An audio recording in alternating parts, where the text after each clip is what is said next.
From Carolla One Studios in Glendale, California, this is the Adam Carolla Show. Adam's guest today, legendary boxing trainer Freddie Roach and comedian Rick Overton. With Gina Grad on news and Bald Bryan on sound effects, and now, even under the Taliban, women will get more education than he got at North Hollywood High. Adam Carolla. Yeah, get it on. Got to get it on. No choice but get it on. Man, they get it on. Thanks for tuning in. Thanks for telling a friend. We love that about you, right, Gina Grad? That's right. Handball, Brian. I'm a chromosexual. All Sure right. are.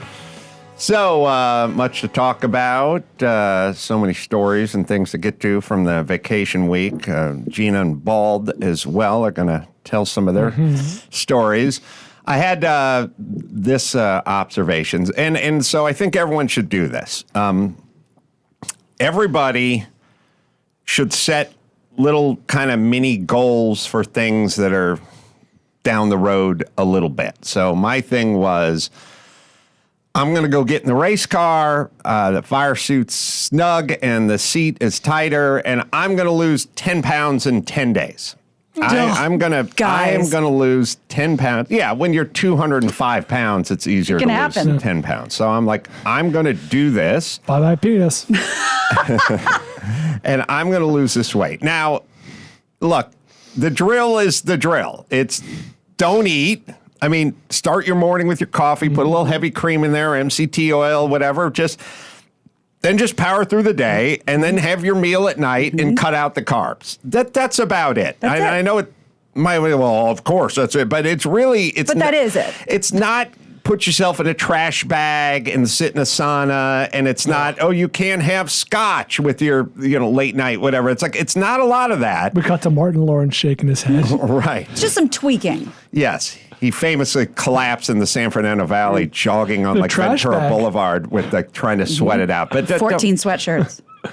It's not all that. It's literally just limit your shit during the day. Just have your coffee, put a little cream in it, and then at night, go ahead and have your steak with your broccolini, and then call the night. Or then have a scotch and go to bed. But that's about it. And if you want to do some walks or some exercise, we're good. But that's not, you can do it. I did. I dropped 10 pounds.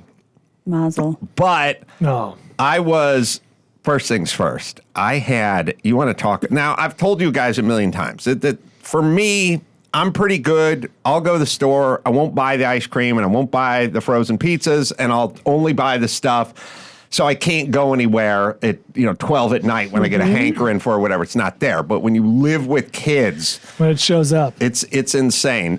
So talk about this. I got up Saturday, a week ago Saturday, and it was, it's volleyball time with Natalia. And now look, it's kind of interesting. It's literally, it's sort of, you can take something that's beautiful, like your daughter playing volleyball, and turn it into something you detest because of what they make you do. Right. The deal is, I have to get up on Saturday at 5 a.m. because I'm out. Call time is 7:10 much further, like that thing when you've been driving for a long time on the way back, and you at some point someone goes, "Oh, there's the Matterhorn," and you've already been driving for 40 minutes. That's how fucking far away it is. Because when I grew up, Disneyland was the farthest place we could imagine away from where we live. Physically and emotionally. Yes, spiritually, cosmically. Disneyland was just like, we can't drive. We don't have a car that'll make it. You can't drive out there. You can't go more than once every 3 years. You know how And much what gas the ever hell burned? would you do when you got there? You couldn't get in? It's Just spend money. Yeah. Deep Orange County, and call time is 7:10. And oh, by the way, you got to pick up a couple teammates on the way out. Literally dark driving, picking up kids at 5:45 in the morning. Ugh. Get there. Should have wazed it. But I had Natalia just go, we got to be wheels up at 5:45. Well, there's nobody on the roads. I hauled ass. And we got there at 6:45. So not only is it the world's longest day, but I got there half hour early. Then you go into this facility and you watch girls play volleyball for 7.5 hours. boy. That's how it works. So there's a reward. They play this game, then they have that game, then they have lunch, then they have the mid session, and then if they win that one, it literally just left the house at 5:45, came home at 5 in the evening. That is a Saturday. It is 12 hours. It is not going to the local high school and watch your kid playing 7 innings in a pony league game. It is the entire day. And I was deep into my diet. I was like, I'm on a diet. But we all know when you go to bed at 12:30 and the alarm goes off at 5:10 and you get up, you're like, I need something. Yeah. I need a bacon, sausage, egg, and cheese biscuit. Right, but I was like, stick to your guns, play it safe.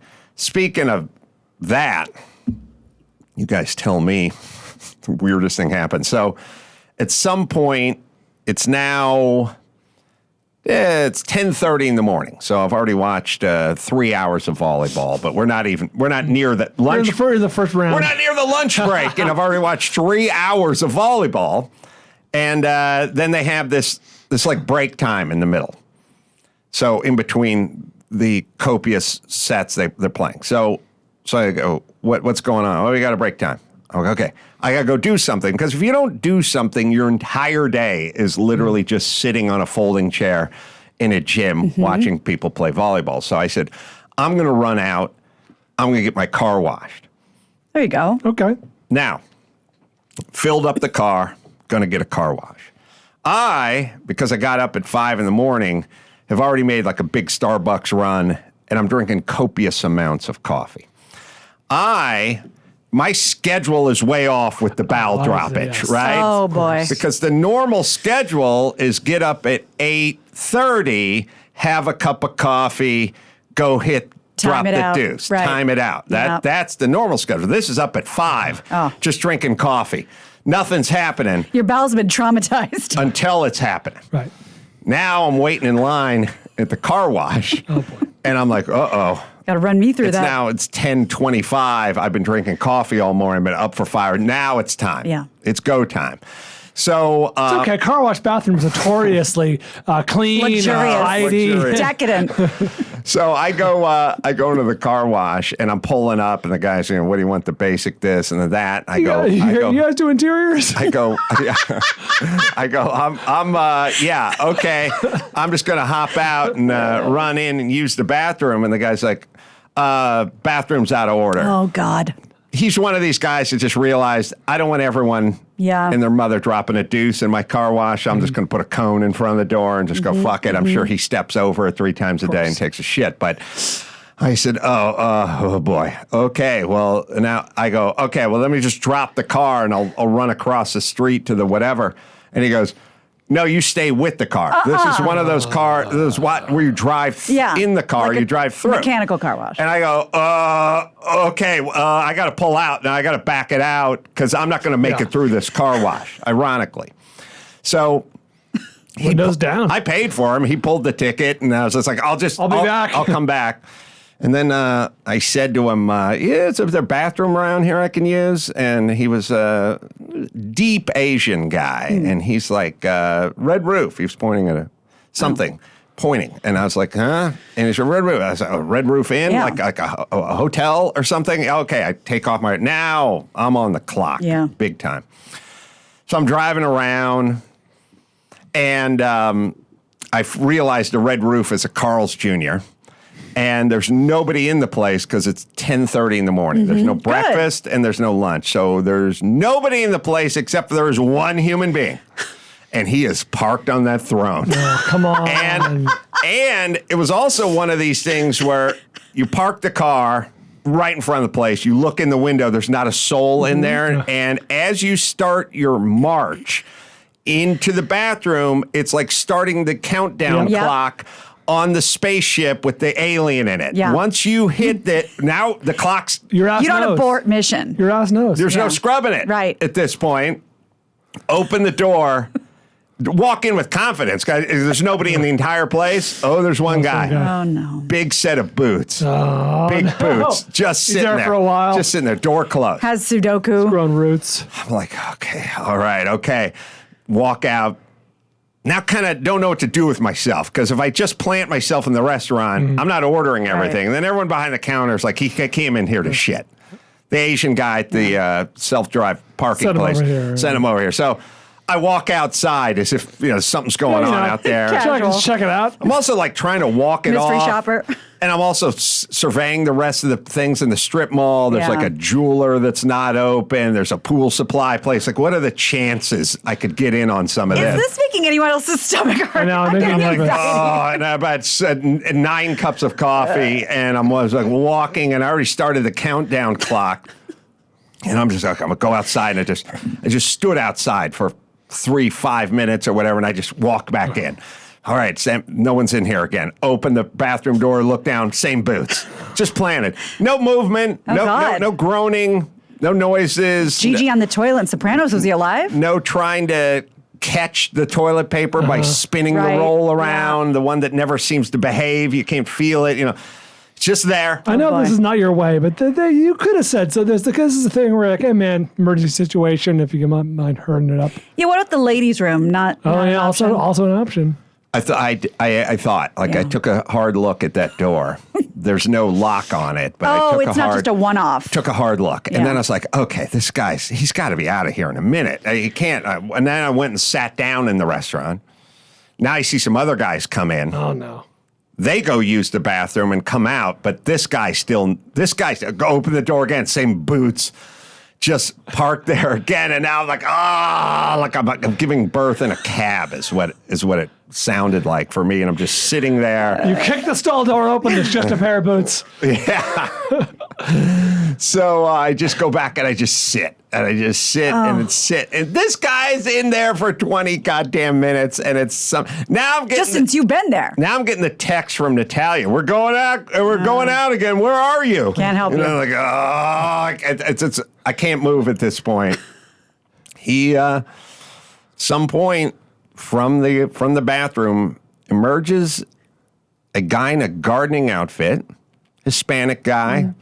Had a few extra pounds on him, although I'm sure he's a little lighter if he would have got on the scale before he walked in versus now. He's a gardener. He's wearing a gardening uniform with the shirt tucked in and the snippers on the belt. And he's well put together. Those are the boots. He's got his boots on. And Unmistakable boots. He just turns right, heads out in the parking lot. Now I'm sitting there like, okay, what kind of damage was done? And I know the seat's still going to be warm because this guy was sitting there like Santa at a mall for 25 minutes. And I go, God, what do you do? What's etiquette with the cool down the seat? How's it work? But I'm on the clock. Yeah, can you really afford to worry about that? At that point. Yeah, so I just go in, and the thing that was funny is the lid was down on the seat. He'd cleaned meticulously. There's no sign. Oh, wow. And I started thinking about the guy, the way his shirt was tucked in and his belt was tight and stuff. I thought, oh, he's that guy. Yeah. He's the gardener you want. Meticulous. He's the guy who's facing the trash cans the right direction There when you he go. pulls them out to the curb, not all cattywampus. So I went in there and did my business in 14 seconds and popped up and then sped back to Natalia's game. Now, here's where the torture with the diet comes in. Oh God, there's more. All I'm doing is drinking bottled water the entire day. You're cleaned out at this point. I am cleaned out. I'm on my diet. I'm a week out from doing my race at Laguna Seca. I'm sticking with my shit and just drinking water. Somewhere around 4 o'clock, it's time to head back to L.A. And like I said, we left the house at 5:45, 4 o'clock, pile in the car. And it's Natalia and a couple of her friends, and they want to go through the Cane's drive-through. What's Cane's? Raising Cane's. The fried chicken. Yeah. Raising Cane's. Yeah. Big in the South, I Yeah. guess, coming over here. A lot of these fast food places are like, Californians are fat, but Yeah. they're not morbidly obese like us. LA could use a Bojangles. We need to franchise some of Yes. this big time. Yes. The kind of Yeah, it's like you'd make fun of people in the Midwest for how big they were because that's all they did was the Golden Corral and Raising Cane's and stuff. Well, at some point, we moved it. They started franchising and moving. It does nothing but big, like oversized, delectable chicken fingers, of course, and the big, meaty, crinkly fries, of course, and the honey and the dipping smell. sauce and the smell. And it's all drive-through. It's all to go. We got an hour and 20 minutes in the car. Burn 550 calories an hour. You know, doing volleyball for 12 hours. Yes, I burnt like 9 calories just pouting for 7 hours, sweating next to the bathroom. She pops the lid on it. They all get the same thing. They got the dipping sauce. They got the big Natalia sitting right next to me with the big pile of those crinkly fries. And I'm just like trapped in the car. I haven't eaten since the night before. And I'm like, don't do it. Don't reach for one of those fries. Of course, they're not going to finish all the fries. No, of course it's not. just sitting there. But I end up making it home. Here's the whole thing about what I've learned reaching for the fry. The one fry will do you no good. There's no such thing as one fry. And there's no such thing. And then you're going to eat 11 of them and just feel like shit. Yes. So do not do the one. Just don't do the one. You really didn't do it. Just sat there, Good for you. just white knuckling it on the steering wheel That's incredible. the entire time. Well done. But I got down. I got my weight down. I also realized that when you are attempting to avoid the fries, it is damn near impossible. And I went out to dinner with Dr. Drew. It was, I don't know, a couple days before. And Dr. Drew's doing the Dr. Drew thing, which is he's going to get the burger, no bun, with the slice of tomato and a piece of lettuce on it. And he's not going to get the salad because his wife will take the fries. He's going to give her the fries. Mm-hmm. I then do the move where I go, no fries, I'll take the salad. And then the waiter leaves, and I said, there's no such thing as not getting fries. Yeah. You're getting try. double fries. You go and you try. You verbalize it. I did the whole thing. I was telling it, I said, every time I say no fries, I get the fries and the salad. But the fries just, sure goddamn enough, those fries, they just show up. The title of your next book, man. No such thing as no fries. And no fry zone. Diet book. No fry zone. Gina, please. Thank you. The other thing I'm realizing, then later on when we were in Monterey, we went to the Chart House, and you try to order. You guys with me that everyone's just, the guy just fucked the shit out of our. First off, he fucked up me and Drew's burger royally. I got the plain burger with a piece of cheese, but like there was no tomato or onion and I kept saying everything, just no bun. Like can't be done. Is it everyone staring into their phone? Is it COVID fog? Like is everyone's brain fried? Like we went to the Chart House, we got the exact same things. Like the guy didn't remember what drink anyone ordered. Like what's up? Like, I know we don't have professional waiters anymore, but That's a problem. What is up? They're out of practice. Is that it? Well, the thing about it, they didn't work for a year. No. The waiters and waitresses, they've only been back for 4 months. Yes. Maybe that's part of it. It could be because I have not gone, I'm not exotic with my requests, but I will have a no fry or no bun. And it's like, it's this weird thing where it's like you go, just the burger, everything on it, just no bun. And they go, just a plain patty? Yeah. And then you go, no, just everything, just the bun no with bun. So you want the bun on the side? Just want the patty. Right. You want just a patty and the cheese? And it's like Dr. Drew fucked my shit up because he can't eat onions. So he ordered everything and no onions. And then they fucked his up, they fucked mine up, and then I made this this grave error, which is when Drew said no bun, I said, yeah, I want no bun too. I want it like that. He then figured, okay, there's this thing I have to yell at people all the time, and they didn't appreciate me and the waiter. But the waiter then came back, and when I said, you didn't give me any of the stuff, he said, you said to do it.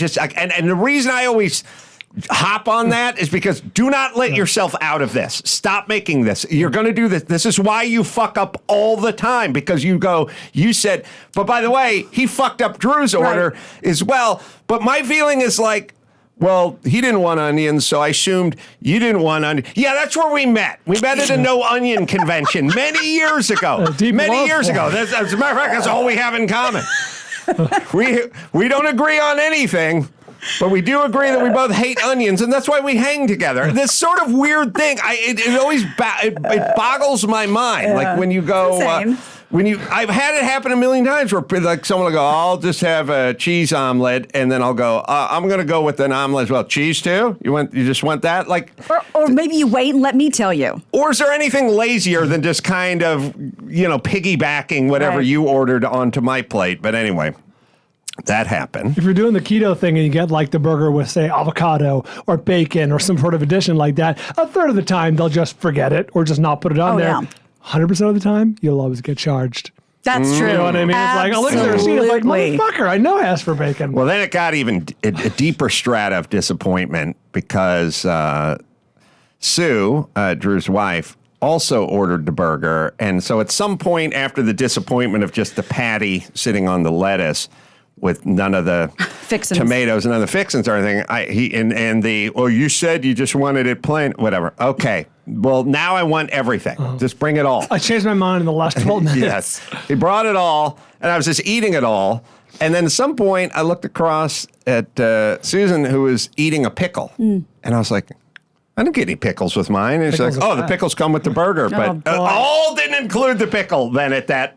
Yes, Max Zapata. I was just thinking about the chart house guy. So this is kind of the experience we had. And so first off, Adam orders the calamari, and it came with this weird like kimchi sauce dressing. And Adam asked, "Can we get that on the side?" It was delivered to us twice with it on top, and we just took it the second time. Well, the other thing I've learned, you cannot prevent someone from doing something if they've done it 10 times in a row. When I used to work at McDonald's, every once in a blue moon, there'd be no secret sauce on the Big Mac. You got the buns laid out. Yeah, you got the muscle caulking memory, gun. All right, but I was 16 and high. Like this is, so I go, I smell it coming. Like I like calamari, but this weird glaze you're spraying all over it with a squeeze bottle. That's going to be gooey and weird. So we're like, don't do it. So just do the calamari with no glaze. He's like, gotcha. Dry. Comes back. Covered with glaze. Then we go, well, now you got to take it back because we want to know glaze. And the guy's like, oh, yeah. He goes and takes it back. 5 minutes later, he just brings it back again, covered with glaze. Double glaze. And we're all just like, oh, fuck it. We're eating this. But the whole point is you just try to eliminate something, like literally just trying to eliminate it. This can't be done. But what I don't get is the guy's a pad. Yeah. He's writing shit down. How? Well, he's not making it. Is it the cook that's just not interested? All right, is this a California thing where every human being in that kitchen does not speak English? That's where. Is that what we're dealing with here? Factor, yeah. You see the word burger? Okay, burger. Right. All right. And, what else? And also, so a couple other things. Matt Danger orders an 805 beer. He says, we might be out of that. And Matt goes, what else do you have? And he didn't know, so he must have been new.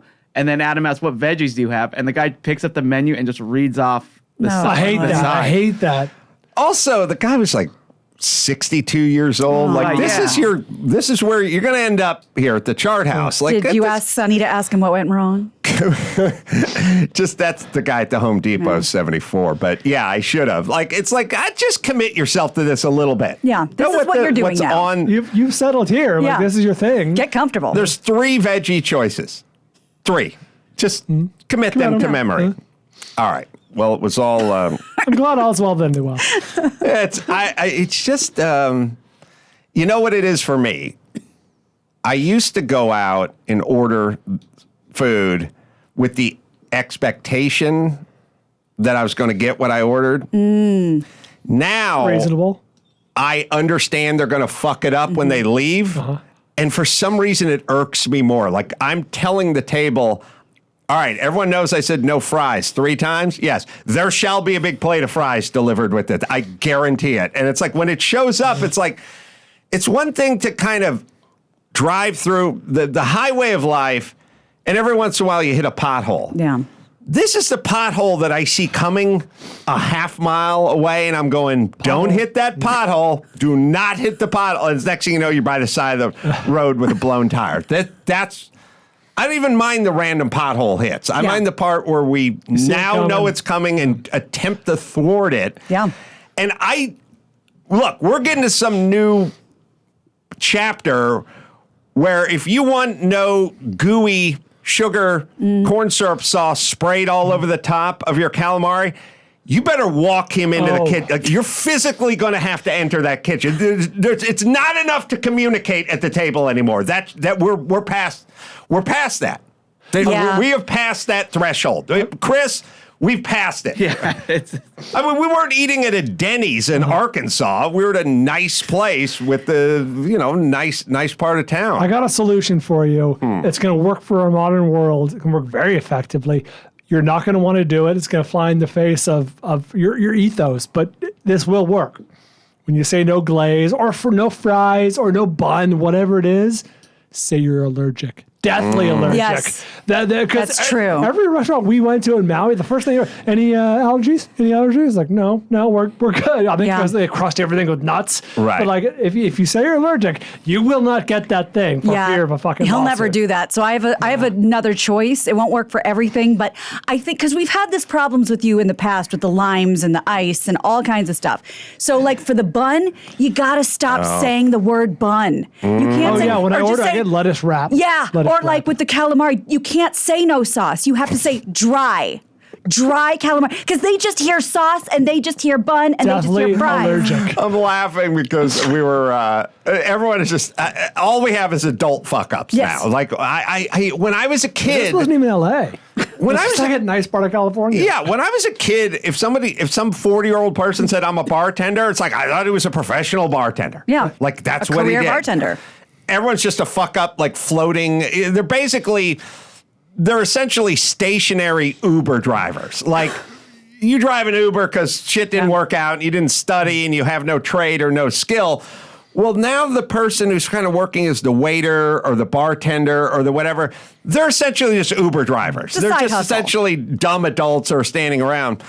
You want to know the politest person I've heard? So You can't say Uber driver, because Gina find the sticker attractive. Oh, yeah, I'm really into it. Makes me hot. we were down at Pebble Beach on Sunday and up in the Lincoln Suite and doing all the thing. And of course, they had a full bar there. But of course, the chick behind the bar, she's the Uber driver. Not an right? expert? So I get behind a guy and he ordered, I don't know what he ordered. Something clear, like a vodka and something. And she handed him the drink and it did not have a lime. And he clearly ordered a vodka in lime. Sure. So here's how nice this guy was. He looked at it, there's no lime. He doesn't go, you forgot the lime. He goes, oh, could I get some extra lime? She's so fucking dumb, and he's so nice that the zero lime, he didn't want to pull the One rank is on her. extra. One is extra. You're dealing with zero. He ordered the lime. He got no lime. So he said, could I have an extra lime in there? So then I said, give me a vodka, soda water, and lemon. And she went, okay. Dumped the vodka in there, got the lemon, and she held up a can of Coke. And she said, soda? And I said, no, soda water. This is not a bar. This is someone who was hired for you. Yes. Never bartended for. This is an actress. Yes, I said, a little heavy set, but okay. Character actress. Held up soda can, That's Rick. and I said, no, soda water. And she's Club like, soda. Club soda. oh, okay. And she's like, okay, pours it, go back to the table, sit down, take a draw off it. It's tonic water. Like it's just. But I'm saying it's got to that point now. We're at that point. Something needs to be done. That's a failure on Lincoln's like high part. school interventions. I don't know what needs to happen, but the adults are so insanely. They're dumb, but it's not just dumb. It is check the fuck out. Yeah. Like it is. You literally go vodka, soda, and lemon, and they go. Vodka, soda, and lime? Like, it's gone. It's not, you don't contact them the next day and say, do you remember my order? It is 0.4 of a second. It's gone. I feel bad for that girl because she obviously has no idea how to bartend. She should never have been put in that position. That's a mistake I would have made when I was like 12. And my grandpa's like, hey, can you make me a blah, blah, blah? I wouldn't have known what the fuck tonic water was, but she should have been in that position. Well, she didn't know what soda water was. Exactly. She didn't know what it was. Well, actually, it worked out for me because I walked up with a half cup of coffee and I handed over and I said, "Can I just get a shot of Makers in this?" And she opens the Makers and she goes, "You say when?" And she Started dumping it in. Oh, now we're talking. Heavy hand. It was all made up for by Chef Dan, who brought the meats, the Wagyu and the dry-aged ribeye. Yeah. Oh, my God. Max, Matt, do you have any pictures of that, meat? All right, so this is just the track. Now, this is That lunch. marbling. We brought a grill over, and he brings all these meats. So what you're looking at is A5 Wagyu and some dry-aged New York strip. So and then that was just the steaks he brought, but he also made taco meat, and the taco meat is 40-day-old dry-aged ribeye, and then Wow. Did he turn that into taco meat? yeah, Wow, that's a fucking hero. it was beautiful. Oh, my God. The tacos, the meat. Dry-aged ribeye? The Wagyu looks like a wood grain. It's so incredibly marbled. Like, show that Wagyu shot again. It's spectacular. Awesome. Spectacular. He came to the house. He cooked for us. Brought his son. The best. Max Pat, how did you eat your Wagyu? With fucking fingers? Well, he had finishing salt, so very like Salt Bay, where he would just like dress it with finishing salt at the end. But he threw it to me in a tortilla, and I thought, oh, this is weird. I'm eating it in a tortilla, but best taco I've ever had, sure. And then also I just had it by itself as well. But a little finishing salt, and you're good to go. How else did you have it? Let's see. I was just eating. So he would just cut it into strips, and everyone would just come by and just take it by their hand. Steak 4 ways. Yeah, that was awesome. How else did you have it, Max? Oh my God! Oh, sorry. I see where you do it at the house. I'm going to hell. I put scoops of caviar onto my Wagyu. Wow. From the sturgeon farm? Seriously, Mr. Moneybags over here. No, showed up with caviar that came in like a leather-bound box from Russia. Like, I do what I did. You can see the box on the side of the picture. We'll put the pictures up at amcarolla.com. But They glowed like the briefcase in Pulp Fiction. I held the box up and I said, this would have been the third most valuable, not with the caviar in it. Just the box. The empty box would have been the third most valuable possession that the Carollas owned. I fucking mean it. It came like in a nice watch box almost. Like if you bought an expensive watch, Yeah. that's what it came in. Jesus. Dueling pistols. From Russia. My God. Yeah. Can I don't even know. I guess I could say this, but it was that I was told that it was actually illegal. Oh, sweet. Yeah, just because of where they stored. Finish it off with Cuban cigars. That's right. It was huge, and then also, I put the caviar in the Wagyu, and I also put one on a cheese ball just to balance it out. But yeah, it's still. Oh, sure. Yeah, you know. The Wagyu. So Gauche otherwise. couple things Oh my God. with the caviar, which is exquisite. I don't even like caviar. It's fucking amazing. But at some point, you just start figuring out stuff to put the caviar on. Eventually, goes on your dick at some point when the Sure, hookers yeah. show up. But he had the little potatoes that size of a milk dud or something. At some point, you just put your thumb in it and mash it down Press with your it. thumb, Nice. make an indentation, put a little creme fraiche in the indentation, and then pile on the caviar and pop it in. Chris made a few of those. God damn. Your parents Who can are see you you? now. So good. It's so funny because we had a little caviar from the sturgeon farm, which was unbelievable, and brought that because Andy's mom was in town. And I researched, because, I'm not a caviar aficionado, and I researched the best things to do with caviar. And I got, the table crackers, I got creme fraiche, I got chives. And they said, one of the best things you can put caviar on, a Lay's potato chip. So I had a bowl of chips, I had a bowl of crackers, and we did the whole thing. We had the high-end truffle chips, and Ooh, we're piling it on that. Mm. It was goddamn spectacular and made up for all the trials and tribulations. Yeah, but and all the veggies he brought. He went to the Monterey farmers market in the morning and Oh my he God. just got inspired. he's just that dude. Hero. Yeah. But can I? You tell me where we stand. Tell me where we stand here. So, of course, Dan brought way too much high-end stuff. Great. And then left it behind. And I'm like, this shit's going home with me. And then when we got back, opened the cooler, I gave Matt a big steak. I mean, look at these steaks. Look at this stuff. Shit. I gave Max Pat a big steak. I took a steak, but he had some cooked Wagyu that is fucking, it's just, not only is the meat way better than what you would get at a high-end steakhouse, but Dan knows what to do with the meat, right? So I bring it home, and I have it Sunday night when I get home.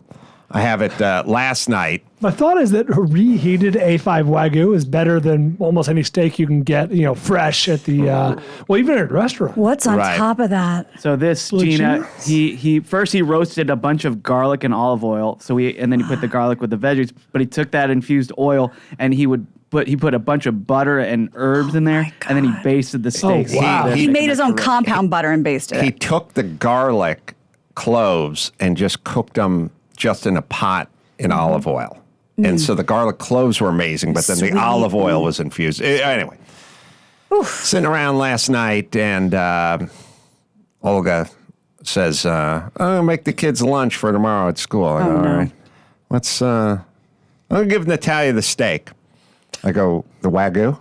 Yeah, she wanted it. To take to school? Yeah. With some ketchup like, and white bread? Yeah. I'm like, She's like, well, she wanted the steak, and that's what she wants, and it's in the fridge. And I'm like, I don't. I'm sorry. I was like, get the fucking Lunchables or the PB&J or something. Yes. I'm sure peanut butter and jelly's been outlawed at the school, or Of course. whatever it is. Signs everywhere. But I was like, not the Wagyu. That's Daddy's meat. And she's like, oh, don't you love your daughter? She's hamming it up, obviously. She wants now. What are we gonna do? She said she wanted a steak. She saw the steak. What's to be done? Thinks of taking a steak. I don't know. Fucking have a turkey sandwich. Get her some head cheese. Yeah. Or any Pimento loaf. Pimento loaf. I'm going to give you a new way to look at this. You got yourself a burgeoning athlete in the house, and it's no sunny. This is someone who's on the verge. You should take the right steps. We're talking about college scholarship here. You know what I mean? Free ride. Do you put high end gas in your Lambo? No. Should you? Yeah, Sorry. yeah, Should one feed their best racehorse the finest grains? Yeah. This girl needs to be peak performance, man. She's in season. Yeah. Come on, get that Scully. But this Wagyu. What did you do? You gave it to her. I just said there was multiple pieces and multiple Ziploc bags, and I just said, first off, just pick the lightest one and give her that one, and not the big one. That's for Daddy, and I still don't know because I didn't check, so I'll find out. Adam, so this hurts me a lot because the way we divvied them up at the end, right here in this parking lot, and we had 2 bags of Wagyu steak and a big bag of veggies, all freezer like Ziploc bags. And I was like, just take a bag of Wagyu, Chris, and take a bag of veggies, but pour half the veggies into my steak, which I did. And then I went to go grab another thing out of the trunk, and Adam accidentally put all 3 bags into his. So he's like, oh, here, take your bag back. And he gave me my bag back, but it was just the bag of veggies. So Natalia has my steak. Wait, that was like some 3-card Monty shit you did with him. I know. Find the red queen. You know what I mean? All right. Comedian Rick Overton is going to join us. So I've been monopolizing everyone's vacation time. So tomorrow we'll get to Maui, and we'll get to Big Bear as well. First, I'll tell you about Craig Pocket Hole, a jig. This is a really nice piece. I use it. It is, I have used, there's nobody else who does a podcast who's used jigs like I have, but I used to work in a cabinet shop. I used to work in a Euro cabinet shop. I used to work in an American cabinet shop, and this is a nice piece. If you're building in the garage, you're putting things together, you need the Craig Pocket Hole Jig 520 Pro. It's the most versatile pocket hole jig yet. It works on a wide variety of materials, great for all types of indoor and outdoor wood projects. If someone's listening and has a dad or father-in-law, husband, or whoever who's, or wife, whatever, who's into woodworking and putting stuff together, you need this product. It is. It comes with 100 screws. They're special screws for fastening and using the jig. And it's got a project plan as well. Retails for $99.99. It's available nationwide at Home Depot, Lowe's, and other home centers, woodworking and hardware stores as well. You build pocket hole projects anytime, anywhere, and you learn more at Craig Tool. That's KREG Tool.com. All right, we'll bring in Rick Overton right after this. And now, Alcoa presents Definitely Not a Jew on the Adam Carolla Show. Dateline, Big Pine Key, Florida. A 26-year-old man was arrested after threatening his warehouse co-worker with a box cutter over an argument about Christian music. Definitely not a Jew. Comedian Rick Overton has joined us. We'll talk about his special and some of our simpatico thoughts about comedy in general. First, just so you know, he's got himself an Emmy for writing on a Dennis Miller show. Back in 96. Also done a bunch of film. Mrs. Doubtfire, Groundhog Day, Ed TV, Airplane 2, the sequel, lots of TV. I'm dying up here. I love that show. Well, it gets better. The Office, Seinfeld, Curb Your Enthusiasm. So been around, done it, and was neighbors with John Lennon back in New York in the 70s. I was just a couple of blocks away. Saw him all the time. The comedy special, which is an improv comedy special called Rick Overton's Set List, is available now on Amazon Prime and YouTube and Apple TV and Google Play and all those platforms. So let's talk about this, because Rick and I spoke a little off the air about it. It's a kind of a version of what Unprepared, the sort of ping pong ball thing that I do. Which you're great at. I love the Amazon comparison, which uses a sort of a mindset that I trained myself into working for Dennis Miller, making comparisons and analogies to things. Like one of the lines I wrote for him was, our educational system is more fucked up than Peter O'Toole on his birthday. Big and small, right? What was the Amazon reference? I made an Amazon reference? Yeah, you're riffing on, the Amazon I like is the Amazon that cures the diseases because of the biodiversity in the forest. But the Amazon I got is I'm tripping over shit in my house and packages. When was that one? Did I hear that one, Max? Yeah, we played that one. That was from Denver. Oh, that was from Denver. Well, that's the other thing, too. Comedy works, yeah. It's not in your... If it doesn't make your bit, if it's not in your set, then you tend to forget them because it was like a conversation you had 4 months ago with a couple of drinks in you at a restaurant or something. It's like you don't remember it because it's not committed to memory. But I hear this. I have that with Set List all the time. I have to watch the tape to remember what I said.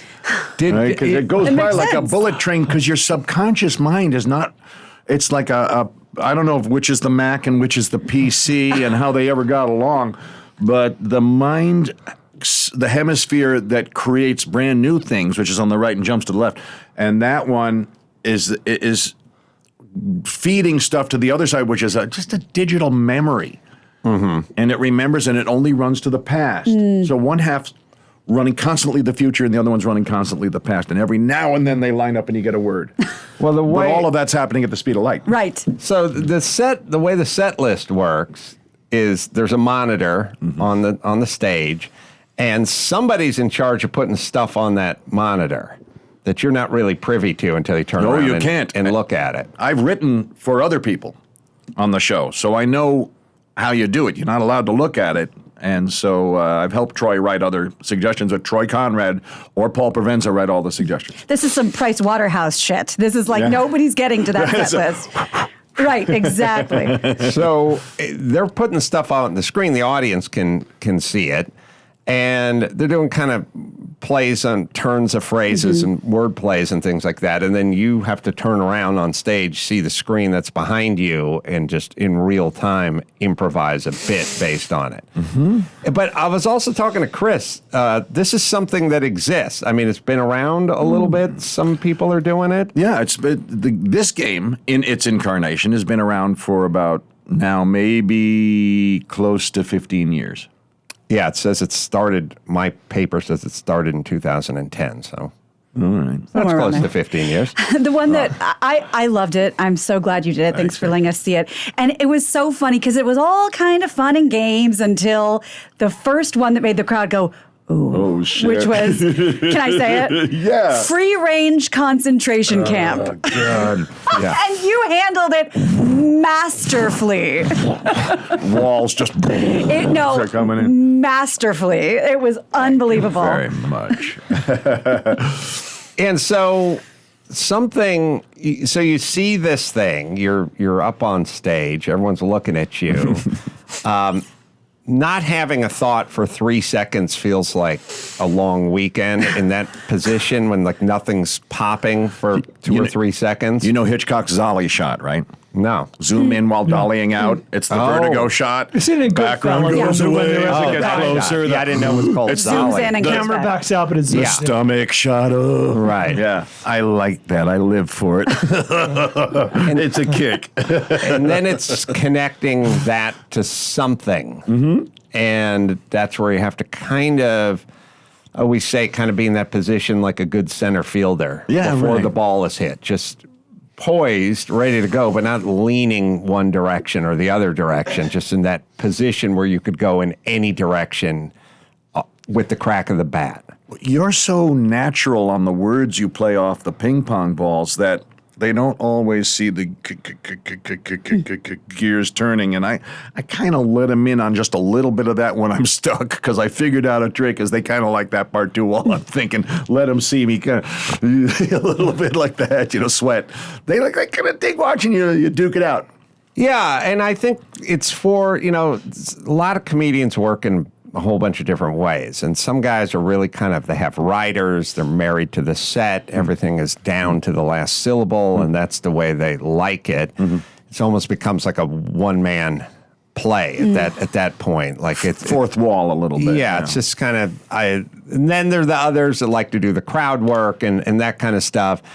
And then there are those that kind of want to freeform a little bit. I always like the freeform version of it. They're all their own art form. I think that's what we need to recognize. Like crafting an act and having it timed down to the millisecond, choosing all the right words and refining each joke so it's some point becomes like a sports car in a wind tunnel that you've tested it and you've checked everything on it. And then there's the other form, which is the free form. It's like painting. The second hardest job in the world was being the first abstract painter because no one knew what the hell you were doing.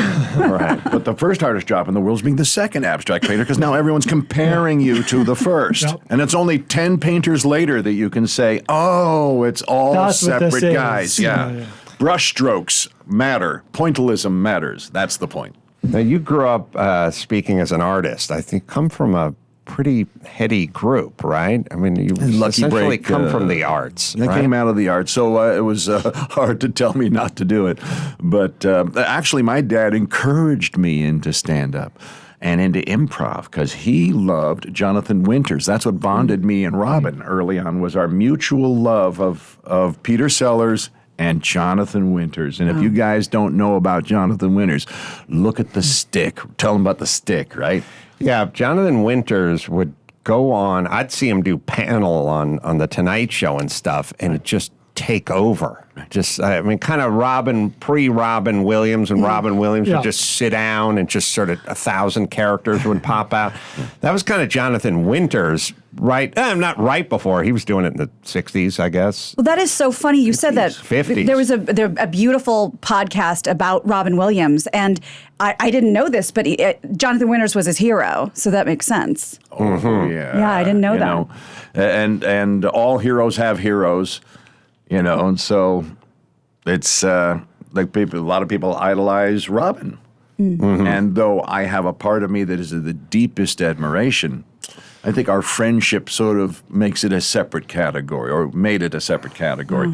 But his hero was Jonathan Winters. And the influence, that's fine. There should be. If someone that great should have an influence, I'm all for it. Was Robin Williams that physically ill at the end, or was he that depressed? Or I've never really, I don't know that we've gotten the full story. Like, did he kill himself because he was going to die in 6 months, or was there something going on? With Lewy body, right? Lewy bodies are proteins that are just only now sort of peripherally being understood, and their impact and effect on the psyche and the body and the autonomic systems and all that. And it is the worst exponent of Lou Gehrig's. If you could make it worse somehow, that would be it. And he had it, and so I don't think it's necessarily Robin who killed himself at that point. You mean he was not in the state of mind? It wasn't Robin anymore. And this person who was still holding that machine together, they must have known something was terribly wrong. Was he? I don't think maybe I met him once. I certainly didn't know him. When you think of him, do you think sad or tragic or tortured or happy or blessed? I mean, obviously everyone sees the talent, but beyond that, a kindness, a generosity of spirit and time and energy. Because if at first I thought I was hanging out with him and I'd be kind of big, 6'4". I'm going to run a little defense for Robin while he gets around town. We're walking around San Francisco, and there's absolutely no need for it. He would take generous, copious amounts of time for each person to pose for photographs. He'd let them run in the store, get a Kodak winder to get a photo. This is, and it would take a long portion of the day every day. But he addressed every last single individual. He would hire homeless people to work on his movie sets to get them a gig. He was a local hero. I'm from the Bay Area, and he was huge when I was growing up in the early 90s, mid-90s. Everyone had a Robin Williams story. I saw him here, I saw him there. He was a man about town who just, you think about Hollywood, people, celebrities living in Malibu or sequestering themselves in Beverly Hills. He was just a dude who hung around San Francisco or the Bay Area. He was a nerd. He went to the Japanese manga figure stores and all that. He loved those, anime figures. He was always playing around with that stuff. We'd go down to the store all the time.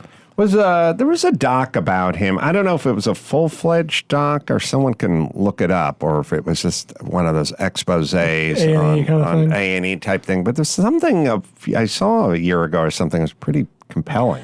Pretty fascinating. Something that I remember from the series I listened to was, you think comedians, crazy childhood or, impoverished or neglected, very well-to-do family and in Michigan, and kind of grew up in this almost a castle in Michigan, but alone. Yeah. And all the voices, very similar to what happened with Jonathan in his isolated childhood, which he spoke about in a very detailed manner towards the end of his life. Jonathan Winters, 2018, Come Inside My Mind on HBO. Oh, I saw that. Yeah. It was very like first person with journals or something. Mm-hmm. Yeah, it was really compelling. If you indulge me for a second, I'm a huge movie fan. You were fantastic in Groundhog Day and everything. Oh, thanks. Speaking of another wonderful man. Harold, that's improv, right. Second City Man. Thank you, Much Harold. like Robin Williams doesn't get his due as a real artist. Beautiful mensch of a guy. Yeah, but Robin, speaking of the voices, it's really rare to be someone to be just a person who changes movies. It's really, really, really rare to be an actor who changes movies, and he did it single-handedly with Aladdin. People think about now, so every animated film that comes out, from the good ones to the bad ones, has an A-list roster of stars doing voiceovers. Before Aladdin, you would never do a voiceover in an animated film if you were an A-list star. It was either character actors like maybe Angela Lansbury, notably, obviously, or just people you never heard of. That's right. Think about who did Belle's voice in Beauty and the Beast. Yeah, you wouldn't know. No one knows. And he legitimized the form. Right. That's when Shrek kicked the door down, and then voice actors never got another role. Right. Those wagons went in a circle real fast there. Hey, I do voices too, Robin Williams changed movies. You can't do an animated movie without 5 A-list stars. No, it actually... Right. I do think about that when they show the cast, because what do you need Chris Pratt for an Anna? Or Kristen Bell. It's like, she's a fine actress. Use but anybody, and it is its own thing now. that was right? not the way before. Yeah, Yeah. the era of Dan Castellaneta may have That's right. passed by, you know, a million famous voices, and that not everyone, but they should know who this guy is because he's a super talent. Right. Homer Simpson and everything Everybody else. else on Everybody Yes. else. Yeah. So back in the day, what the hell was... so when I think of Robin Williams, I think of the Comedy Store. So out here in L.A., obviously. I figure you guys probably spent some time there. More the back in prov. day. I was more the a prov guy. I did some, but most of the time I was doing fundraisers and charity benefits at the store because I came in just as the Berlin Wall was really clearly establishing itself, as the Improv was being built and just rebuilt from the fire. And You couldn't do both places. it was back then considered kind of, unless you're so gigantic, no one can give you any shit about it. Yeah, you had to respect the wall, It's loyalty wall. I always talk about all the rules. There used to be a bunch of late night rules. So you can't do Letterman and then do Leno the next week. You know, like people had to decide if you're coming out with a book or a movie and it's coming out, you know, July 15th. Don't think you could go do Letterman and then go do Leno, or do Leno and then go do Letterman. Like there was just rules. Sure. You couldn't be an improv guy and then go do the Comedy Store. God forbid you did. You were blacklisted. And by the way, some period of time. And at some point, it's kind of like when I started in radio, I couldn't say tits, you know, and then all of a sudden you can say tits, and no one. It's like somebody tweeted me, but it's true. And as soon as they make a word okay, hey, it's a tits of a day, isn't it, tits? Titty, titty, tit, tit, tit, tit, tit. Where it doesn't belong. It's like it's basically cocktails at the airport. Like you could get a cocktail at the airport, but you'd have to drink it at the bar, right? And if you dare to try to walk out into the terminal with your drink, you would be tackled and pepper sprayed. Then COVID comes around and they go, take the drink. I'm going to sit down. No, you don't. Go wander the airport. And you're like, all right, we're doing this thing that was dangerous 10 seconds ago, and now you're pushing everyone out. And then somebody tweeted me and went, they're not letting anyone take the drink. It's like, is it inherently dangerous or is it not? Can Let's you do spin Letterman? the wheel of absolutes. Can you do Letterman and then do Leno? Everyone who watches Leno watches Leno. Everyone who watches, it's only the publicist and the fucking manager. Nobody, the people that watch Leno watch Leno. And the people that watch Letterman, and they would have no idea what was going on the other channel, and it wouldn't make a fucking difference at all. And it's just like drinks in the airport. Couldn't do it. Then you had to do it. Now you can't do it again. But is it same with all the language you hear, the stuff you see like on TV where I couldn't do it. Now you can. Nobody cares. Right. Rules were meant to be modified right there while you're standing there. But it's also, I always say, like, are we being governed by alien overlords, or do we make the rules? You know what I mean? Like, we're in charge of the rules. Why are we doing this to ourselves? What does it seem more like to you? It's getting into the overlord department. Hard to say. I, for one, be happy to serve. For me. Speaking of Simpsons. Yep. Yeah, right. But again, it's like, and then once you do the thing where everyone wandered the airport with the drinks for the last year and a half, let's not unring that bell. Just leave it alone. That's progress. Just let them do it. You're not putting that genie back in the bottle again. That's right. Although they're trying. Yeah, we changed it again. Right. But I have an interesting story about Joan Rivers' Tonight Show, her final one. Oh, yes, please. Speaking of that wall, you know the big blow up that Johnny had with her because she cut a half hour into his time to make her own show while still co-hosting. She made the deal. I don't know that story. Tell us. Joan was going to set up her own network show that was going to compete with Johnny while Johnny was giving her late night spots. So look, I love Joan. She gave me my only shot on The Tonight Show. I'm just saying this went down, and they were furious when they found out. Guess who was the comedian the night they found out? Oh, no. I was on. I had an okay set. And they cut me back on time, and they didn't like because I was her choice. Right. And so, and so thank you, Joan. Oh, wow. So you were collateral You fought damage. for me. I was collateral damage. Well, I saw her one-woman show a million years ago, and if I remember correctly, she said over and over again, and Johnny Carson stopped talking to me, and I never knew why. And that was kind of her line, that something happened, and he never told me why. We know why. Okay. Yeah, we know why. I get why she did. I totally get. That's a really smart move. But yeah, I was. I remember that. I remember when I was watching one of those behind the musics on Leif Garrett, and Leif Garrett, pop sensation from the 70s. Yeah, right. All about the hair back then. You had the right hair. That was it. Leif Garrett, circa 1977. It's just all feather. No one even knows what he does. Oh, obviously he's proven us what he does, which is nothing. Well, he didn't discover America. Oh, that's Erickson. I'm sorry. No, I was off by a name. The hair. But anyway, I remember watching the behind the music, and it's something I asked Leif when I interviewed him later on. He didn't have a good answer, but it reminds me of the Johnny thing, which is at some point he's driving along the 101 freeway with his Porsche, and he's got his buddy in the passenger seat, and he's high as a kite, and goes off the road and slides down the embankment, and the passenger, his buddy, ends up paralyzed and in a wheelchair, and then Jesus. Then he of course sues Leif Garrett. But in the story, when they're interviewing the guy who's now an adult and hasn't spoken to Leif in 20 years and blah, blah, blah, he just keeps sitting there going, I don't know why he won't talk to me. I tried to reach out. That's because you were suing him. Like, what? I wanted to, it was literally screaming at the TV set, but I don't know what happened. Like, Joan Rivers knows what happened, and the guy in the wheelchair knows what happened. And my whole thing is like, put your own spin on it, but don't give me I don't know what happened. Could be anything. You fucking sued the guy. Right. It's You attorney's can't hang advice out. is what that is. Right. Yes. All right. Where the hell were we? All right. You want to hang out and do some news with us, Rick? Yeah, man. Let me see where my rundown is. All right. We will take ourselves a break, and we'll come back and do the news right after this. News with Grad, news with Gina Grad, breaking viral, weird crime, protest, politics.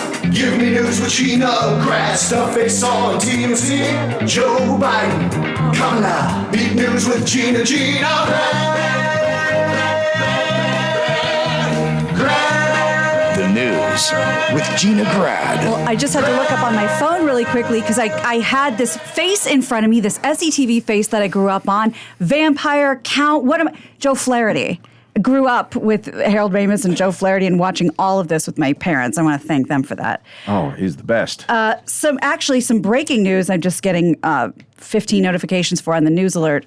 Governor Greg Abbott has COVID-19, so we'll see if that changes any of his mandates. I am not. No. I don't have any details, but that is the headline that is blowing up my phone.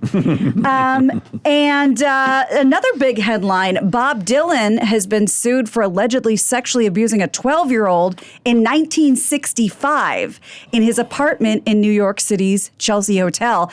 So how could this even be coming up now? Well, I'll tell you. The complaint filed in Manhattan Supreme Court on behalf of the plaintiff, who is now 68 and lives in Greenwich, Connecticut, states Bob Dylan, over a 6-week period between April and May of 1965, befriended and established an emotional connection with the plaintiff, allegedly gave her drugs and alcohol and coupled with physical violence. She claims that he sexually abused her. So why is this coming up now? Well, the suit was filed Friday, the night before the last day of the New York Child Victims Act look-back window. That allows victims of childhood abuse to file suit against their attacker that protected them from, regardless of how old the claims are. So it was the night before this ended. She's suing for an unspecified amount. The window was going to close on the statute of limitations situation. For this specific act in New York, yeah. Right, yeah, because I think Cuomo's got bit by his own snake a little bit with that. When he opened that up. Spearheaded that. Right. Bob Dylan, what do we... I mean, Rick, I've never met Bob Dylan. Never met him. You were in New York and when everything was popping off. I would run into Lennon constantly. Wow. This is back when people didn't like him as much because he let his girlfriend break up the Beatles. This is like in the 70s. And so he would look for a friendly face. And I would give him one. And he'd shoot like, That's awesome. I got a from Lennon. You got a nod. That's great. Hey, what's up? Yeah, but also Wow. in the 60s in New York, is anything impossible? I mean, would you go, oh, that could have never happened? Of course not. You know, just feel like, and also, it's funny. I've talked about it with Dr. Drew a little bit, and he actually sent me some article on it. But there was a whole movement. It predates you guys. Rick will probably remember it, but there was kind of a whole thing that kids are individuals. They're not kids. There was a whole 60s, 70s thing of like, these are little adults, little essentially. entities, And they have their own feelings and they have their own ways and they have their own whatever. It kind of came out of Sesame Street and Electric Company. Kids are bit. people too. There and was there's a like lot out of that company. There was a whole kids movement, and it was almost like an emancipation type thing. Like they're old enough to make, if he says he doesn't want this or she wants that or they want to do this, like you have to step back and respect it. They're their own Kid liberation thing. It's like a liberation kid thing. But of course, how long before that turns into I'm going to go flop with Bob Dylan? Then you know what I mean? Like everything. First off, it's like all technology takes a turn for porn. Right. Eventually, someone comes up with a drone or computer or something. Eventually, it takes 20 seconds for it to go turn into porn. First adoption. Right. And so, Captain. On the Enterprise, main viewer screen. Chicka wow, baka bow. so how long before you start telling kids they're little adults before they go, fuck? And we had a weird relationship with it. There were a lot of like 70s movies, like Foxes and Pretty Baby. Pretty Baby. Like there was a lot of like, these are 14-year-old girls and they're going down to the Sunset Strip. She's 16. She's beautiful. And she's mine. Tons of songs, but like what year was Foxes? Like 1976 or something. And it was like 14-year-old chicks getting in spandex and heels and dressing up like hookers of the time and heading down to Sunset and trying to get in the clubs and all that. Like there was a weird sexuality with kids in the 60s and the 70s that it was weird. It's like it's almost like it was being pushed. Right. Well, what out were they? there. Was it Jordache with the Brooke Shields. Like, oh, you're so pretty, Brooke, and like that creepy voice while She's like laying on the ground Yes. with her legs akimbo, saying, "Nothing gets between me and my Jordache jeans." Calvin. Or Calvin Klein jeans. Right. And Pretty remember, Baby. Yeah. Pretty Baby. She's a Jeez, you look baby at it now. prostitute. Yeah. Oh. And we've even looked at the ad with that little girl and it's like Skin So Soft or something and it's like, is anything more sexy than innocence? It was horrible. It was real creepy, uncomfortable. and it was being kind of pushed because if you think about, we always make fun of how many pop songs were about young girls and underage girls. Well, people just sing about whatever's going on, the zeitgeist of the time, and that's what they were singing about, and that's what they're making movies about, and that's what Madison Avenue was about. Like, it was really weird, and I think it's an offshoot of us saying these kids are adults. Now, what it really was is a bunch of lazy-ass fucking parents who are like, hey, if she doesn't want to go to school, or if she doesn't, she can eat, let her have cereal for dinner. And it was just you getting out, like the adults wanted to get out of doing a bunch of shit. Well, right, because when we think of a 12-year-old girl, you think, my God, that's psychotic. But when you put it in that context, did 12-year-olds not seem like our little teeny 12-year-olds of today? It was, I even remember, this is going to sound bizarre, but like in junior high, in the mid or later 70s, when I was like in junior high, the chicks wore these hip hugger pants, full camel toe on display, 8th grade. Like that was a thing. Like it was weird. It was tube tops and camel toe, like it kissing potion and glitter all over the eyelids. Like it was like prostitution essentially.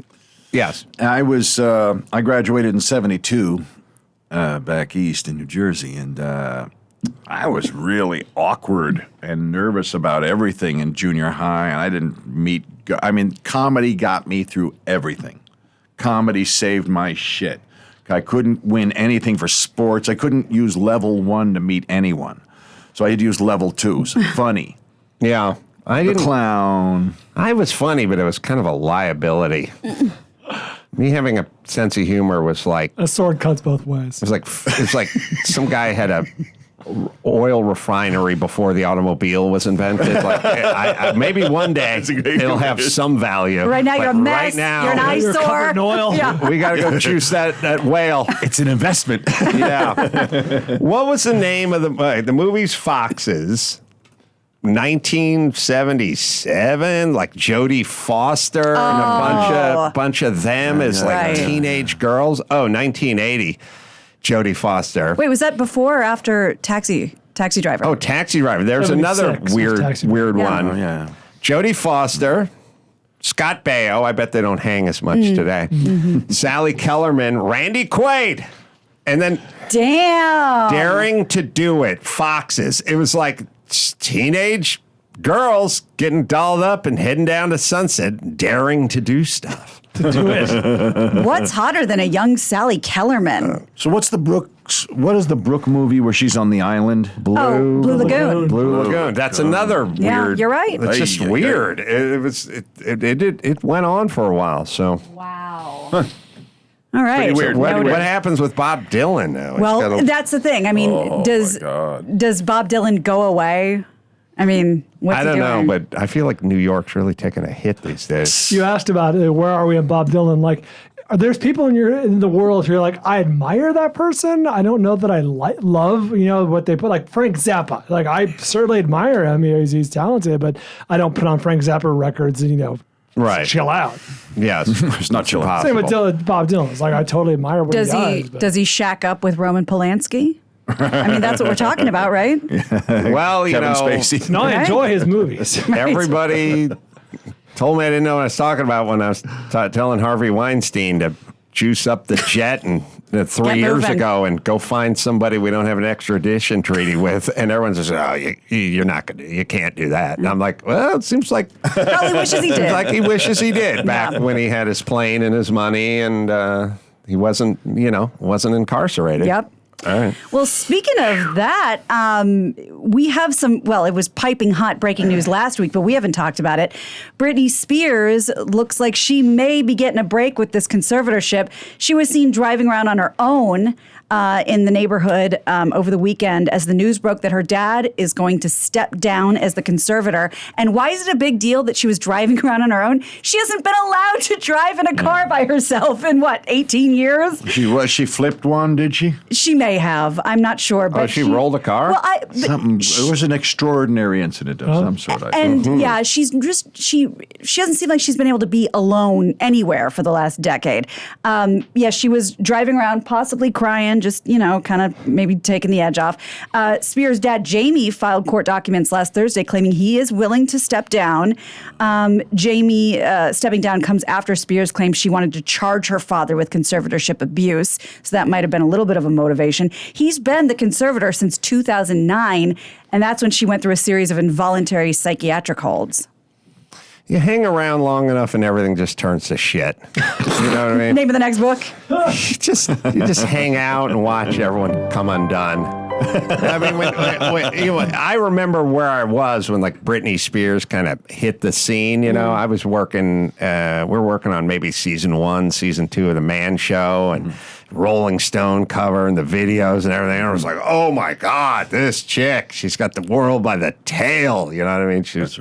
Speaking of the underage Right. thing, Yep. the Catholic schoolgirl outfit, and every guy was Braids. drooling, Yeah. in the office, and then you just hang out, just watch it happen, like a sports car that just gets left outside all the time, and that Was a classic. Someone's eating fast food, and it just at some point it's coming undone. Yeah. The headliner's coming down. Everyone but J-Lo. She's doing just fine, thank you very much. I know. Back with her man. The man who was shot and nearly killed while walking Lady Gaga's French bulldogs in L.A., he says he's now broke. He's homeless. He's asking for help in maintaining his healing road trip that he's on. I'm going to show you something in a second. Ryan Fisher, who says the trauma of the shooting left him unable to continue work as a dog walker, has been traveling the country in a van to seek out communities that support the process of growing from trauma. But his van broke, and now he has a GoFundMe page to help continue him on this quest. He has a minute-long video montage of like images and of him in the hospital and of him in the desert. There's some singing. I'll just let you see it. This is on his GoFundMe page. I do want to say, just pause it for a second. In a world where everyone felt unsafe or been traumatized or assaulted because someone put their hand on their shoulder and told them they couldn't walk through the exit or whatever, this guy earned his trauma. He's point blank shooting. Walking a dog and someone just gunned him down. What's the matter with you? You don't want to get right back out on the streets again? Yeah. What kind of dog walker are you? And also, I can't walk. That's the kind. Right, the kind. And also, dog walkers, not, when an NFL quarterback goes down with a horrific injury, they want to get back in the game because their job is NFL quarterback. Your job is dog walker. You know what I mean? Like, so if you were working at a Wendy's and somebody shot you, you wouldn't be like, I got to recover so I can get back. Yeah. You get me back on my life purpose again. Right. Well, now I think he's looking for purpose because he's on this quest, and here's his video.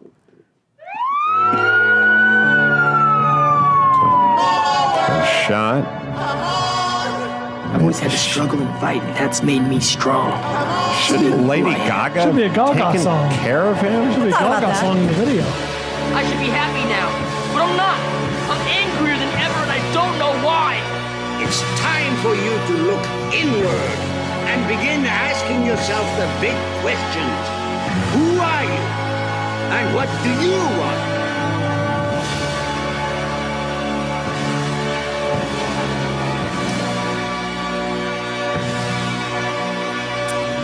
It's moving and gay? Yes, it could be both. It can be rock? Okay. It's him running around the desert. Wake me up when I die. Oh, Jesus. Dawson, I feel like you have feelings about this. That wasn't a drop. I'm confused.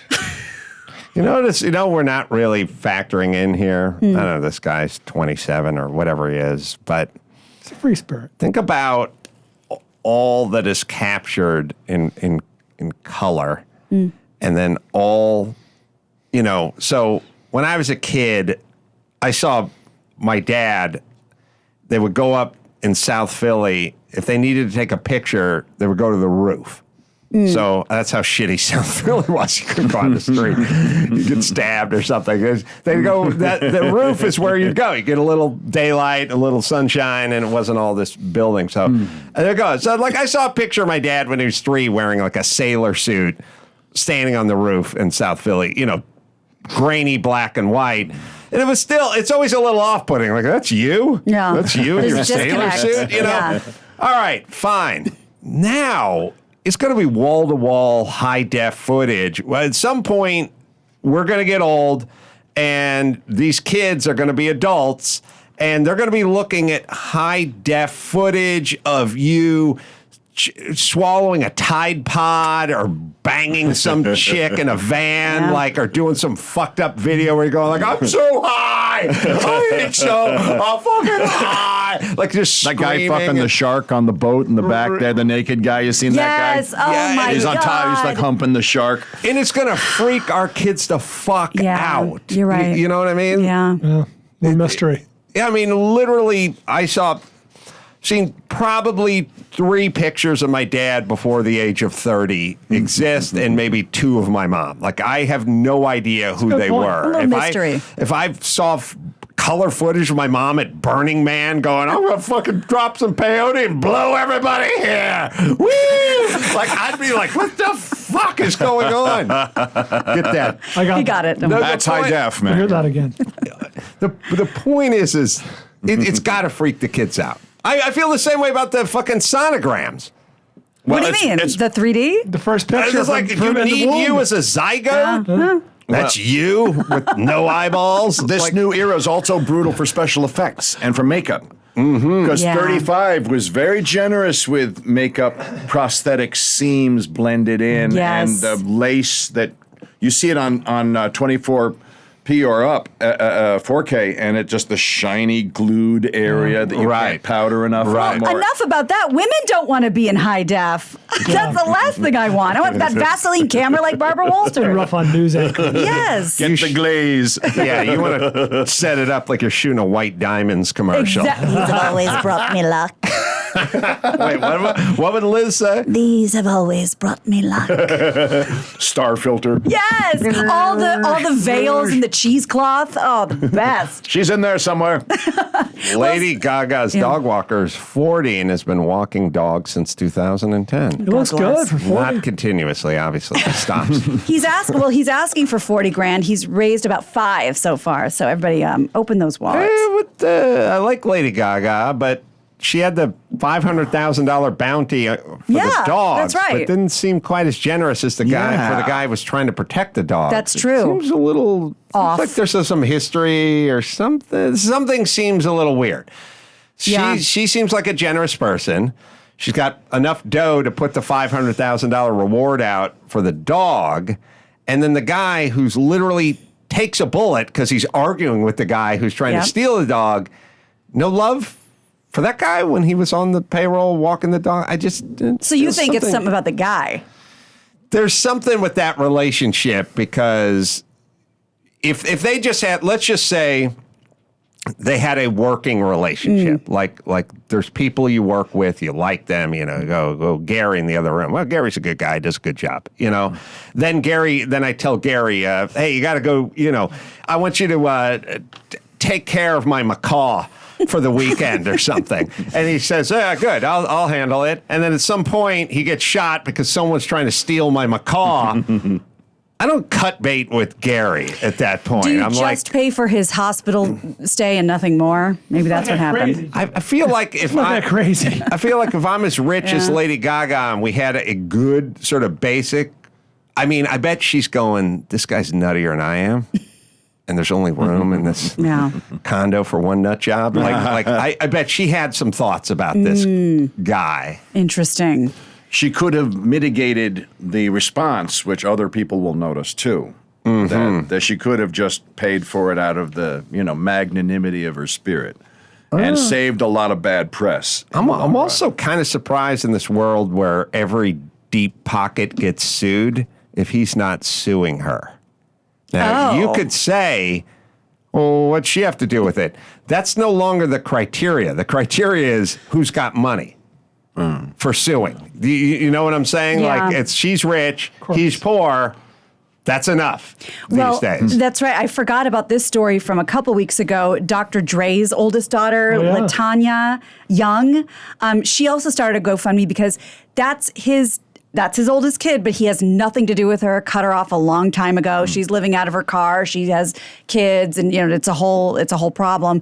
And the story was very opaque, but from what I gathered, she had gone to the press at one point, maybe talked a little shit, and they cut her off. But now she's back it's headline news. Dr. Dre's daughter, he won't give her a dime. So these stories, they're out there. Yeah. Yeah. You have feelings about that? I just hope when my kids are adults, they're lukewarm on me. Right. Oh, they will be. You know what I mean? It's like, yeah, it's all right. You paved the way. I'm not going to do anything for him, but he's fine. I think that's Get some good. good Hire a things. hobo to kill him. Cracks a few jokes. Yeah. Yeah. Well, we talked about that really sort of moving and spectacular Field of Dreams moment with Major League Baseball yesterday. And guess what? Perfect timing, because a Field of Dreams TV show is now on the way. The Hollywood Reporter says the drama has been ordered straight to series at Peacock with creator Mike Schur. He did The Good Place and a bunch of other stuff. The pickup comes during a surge in popularity for the movie because of the game that we talked about. This marks the second Peacock series greenlight for an adaptation following Ted, the Seth MacFarlane movie. That is now going to be a TV show as well. Well, you can never say anything will work or won't work after we discuss Lego, Oh, Lego's amazing. Lego the movie, Yeah. and that was amazing. So you'd be lying if Yeah. you went, "That's what are they going to do? What are they going to talk about?" Yeah. You know, Sometimes the simplest thing gets the most ironic treatment and bumps it up a grade. Right. it's really when you get older, and when you get older, and it's something it always kind of was frustrating in the business, which is it applies universally. It applies in the mechanical world and the sort of tactile world, but it also applies in the creative world, which is it has nothing to do with the theme. It has nothing to do with, like, what's it about? Everyone wants to pitch, well, this is Dukes of Hazzard meets Love Boat, Right. meets Borat. I'd watch it. Wow, I'd watch that. It's who is doing it. Yeah. Who is doing it? There are guys out there that make great product. Yeah, totally. Screenwriters of a TV series, you get guys, like Brian Koppelman and guys like that who do billions and stuff like that. If that guy's doing it, then you go, it's going to be good. Right. You don't need to go, but who, but what? Norman Lear in 1977 wants to do a sitcom. You don't. What's it about? What's it about? It's a fucking family that lives somewhere. He's doing it. When you learn that mechanically quick, like when they're guys that are just good, they're meticulous, they're great with their hands, they can see gaps and spaces, and they just have a keen eye, and they're super meticulous. Let them do anything. Let them do it. Don't have to tell them what you're going to do. Betty They Thomas. do it. Betty Thomas There took you go. the Brady Bunch and turned it into this whole other universe of really hip, funny, edgy comedy. Right. What? Yeah, she directed the movie. I'm thinking, what if we talk about the Brady Bunch a lot, and I'm a the fan. feature. Gotcha. That was Betty's work. Wow. SCTV's Betty Thomas. I used to get into this all the time because it'd be like, me and Jimmy would be like pitching something, and it'd always be like, what's it about? And I was like, we're doing it. We're doing it. If we do it, then it'll be good. I don't know what the fuck the Man Show was or Crank Yankers was. They're good because we did them. It drives me nuts. It's like everyone always wants to know, like, what is the rub? What's the thing? They don't know what to say in the meeting, and they have to look to the boss like they asked a relevant question. And there's this book of executives' relevant questions to ask, and they don't know where they go. It's like when someone throws a zinger at you, and it's the wrong zinger for the wrong spot because they just got the list of zingers and they don't know where they go. It was so funny. We just came back from the car race, and the usual crew was there and everything like that. And Matt D'Andrea, who I do CarCast with, of course, he's always with me when we're doing car-related stuff. And he is starting his own alcohol line called Bravado. And so he brought a few cans with him, and he's doing his stuff. And then, like, at some point, we're sitting around, and Sonny, who's a little Michael P. Keaton, my 15-year-old son, he like looks at Matt and he goes, and Matt's like talking, we're going to get it into the WWE and we're going to get Goldberg and we're going to do this, we're going to do that. But at some point, Sonny just looks at and he goes, Mr. D'Andrea, can I invest in your company? Now, there's no profit. It's just getting started. There's no, retailers. There's no anything. And like at some point, there's Matt. And there it is. All right, we got a picture. So I said to Matt, I said to Sonny, like, you want to invest in an alcohol line? You're 15, and he seems like he knows what he's doing. Wow. And I was like, oh, he does. Discerning. He does. He figured out that there's that guy who fucking does shit, and then there's other people that are always talking about shit or not doing this. Like, it's not the business. It's the person that's doing the business. What business is Elon Musk into? He's into the fucking kicking ass business. He's into the hurry up and make it better business. Like, let that guy fucking run the state, for Christ's sake. Don't run him off. Let him do what he wants to do. Like, when the dust settles on guys like that, you realize they're not designers, they're not engineers, they're not artists, they're everything. But they're really in like the execution business, and it's the same creatively. Just fucking get whoever made a bunch of kick-ass TV shows and let them do a TV show, and don't get mired on, is the neighbor gay or is he straight? Like, leave it alone. Early SNL. Right. Everyone, they didn't know how to interfere with it. Right. And only later did they start to figure out the formula to tamper with it. Right. It ran roughshod over them at first. How many years would you say? How many I'd say seasons? 3 or 4. Wow. 3 or 4 years before they started to run into the network bringing notes down and Interesting. control and having to listen to, and especially when regimes change. Yeah. Well, and that's kind of the new regime has to prove why they're there and not the other guy. And earn approval from upstairs. Right. Mm-hmm. Yeah, and it never, it's funny. It never makes it better. It's like at some point, Fiat buys Ferrari. Yeah. And you check the years, what kind of product Ferrari was putting out in those years, and or somebody buys Harley Davidson, AMT, yeah, some big, huge conglomeration buy, or even a jerky company. Literally, you open the pack of jerky after Nestle buys it or something, you taste it and go, this isn't as good as it. Yeah, that's how it works with comedy. That's how it works with jerky. It works with Harleys. Not savory and delicious, this comedy. It works with that's how it works. Yeah. Yeah, watering down from upstairs. Yeah. Right. All right, let's do one more. All right. Well, Daniel Craig isn't a fan of large inheritances, according to Fox News, and he has a plan, or at least he knows what he's not going to do with his money. 53-year-old 007 star recently told Candace Magazine that he plans on spending or giving away his $160 million fortune rather than leave any of it to his children. He went on to say that he thinks... He's going to leave it to their trust. And no, he's not down. And neither is Ashton Kutcher, who also made an appearance in the interview. No trust for him. He says inheritance... I see their scheme, though.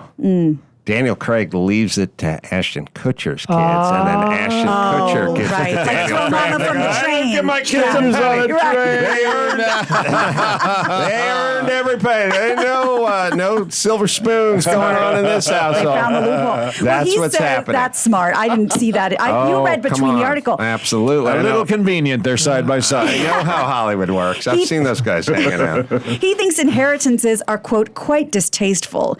And his philosophy is to get rid of it or give it away before you go.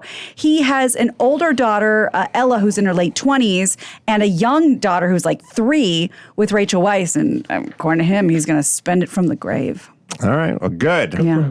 Who's it? Oh, God.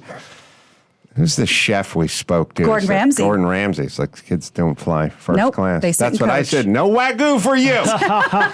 You eat Salisbury steak like Dad fucking grew up on. You're not going to be eating Wagyu in a cafeteria. That's right. All right, let's bring it home. You got it. I'm Gina Grad, and that's the news. And I'm going to fucking drop some peyote and blow everybody here. Gina.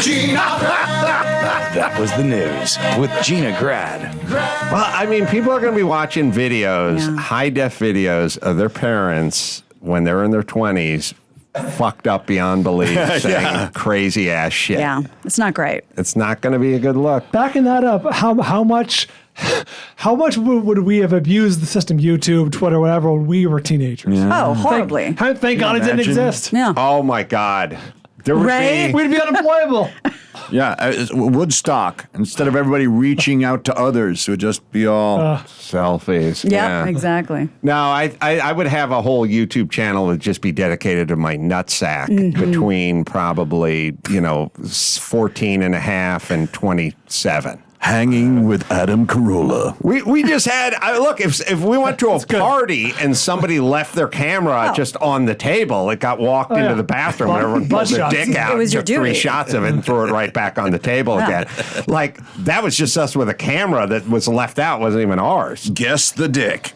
Well, first things first. I would have been dead because I would have had someone film me ride my BMX bike off a garage roof and try to make it to the swim pool. I would have been dead doing some sort of ill-fated weird Fame stunt. awaits you. Some weird jackass stunt that would have claimed me many years ago. So there would be that. All right, let me tell you about Tommy John Apollo. Tommy John's newest and most advanced men's underwear, performance grade, dry release fabric blend exclusive to Tommy John.